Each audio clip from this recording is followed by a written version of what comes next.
was currently deserted, but servants or even guests could happen by at any time. Though he and Ainsley were still on the right side of propriety, sitting together in the secluded alcove, half hidden by heavy brocaded drapes, might slide them over the line. His reputation didn't matter a tinker's damn, but hers certainly did. When her pretty nose twitched, much like a rabbit's, it made him want to laugh. "Mr. Kendrick, do you wish to return to the ballroom?" she asked rather tartly. "God, no. It's mobbed with buffoons, as you pointed out a few minutes ago." "Well, your reluctance to sit suggests that you find my company less than scintillating." "An obviously impossible occurrence." "Obviously. So why are you still standing?" "Because you're still standing. I'm no pattern card of decorum, but I do know that ladies are supposed to sit first." She scoffed. "You're from Scotland. You haven't the faintest idea how to behave with decorum." "You wrong us, Sassenach," he said, placing a dramatic hand to his heart. "No man on earth is more courtly than a Highlander in the throes of romance." She paused for a moment before answering. "Mr. Kendrick, are you flirting with me?"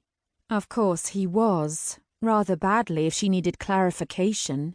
"If I say yes, will it get you to sit down on that confounded bench?"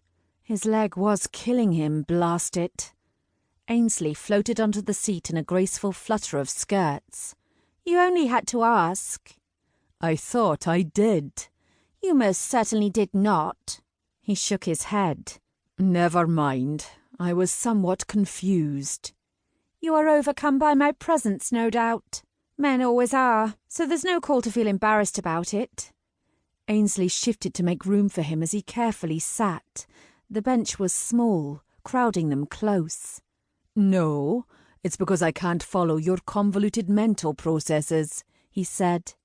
She whacked him on the arm with her fan. "Can you not even pretend to be charming? My other suitors at least have a go at it." He managed not to grin at the notion that she considered him one of her suitors. "We both know I never pretend to be charming." "It's rather a nice change," she said with a rueful smile.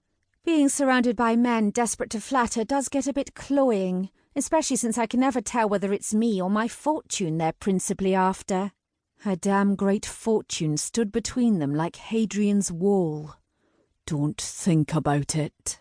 Poor Lady Ainsley," he said, returning her smile. "I shall make a point of being rude to you at least once a day, just to lighten your cruel burden." "I don't think you need to make a point of it. You come to it quite naturally."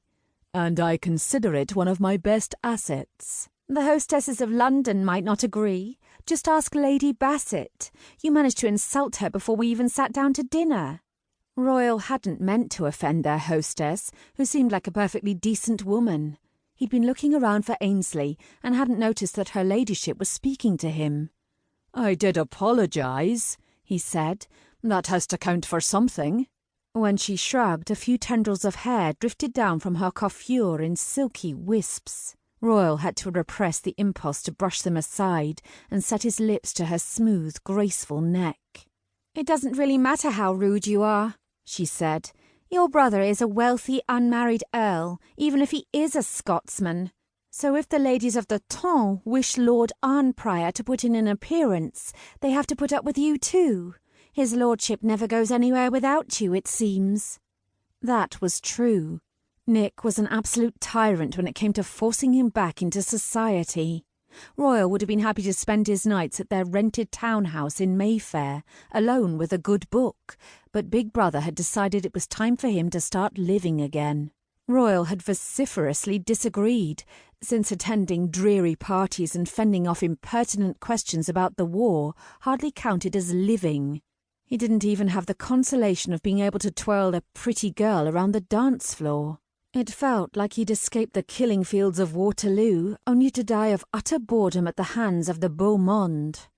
Ainsley poked him again with her dratted fan. "You've gone back to scowling. And since we know you couldn't possibly be scowling about me, there's something else bothering you." Her imperious attitude made him smile. "You can be incredibly..."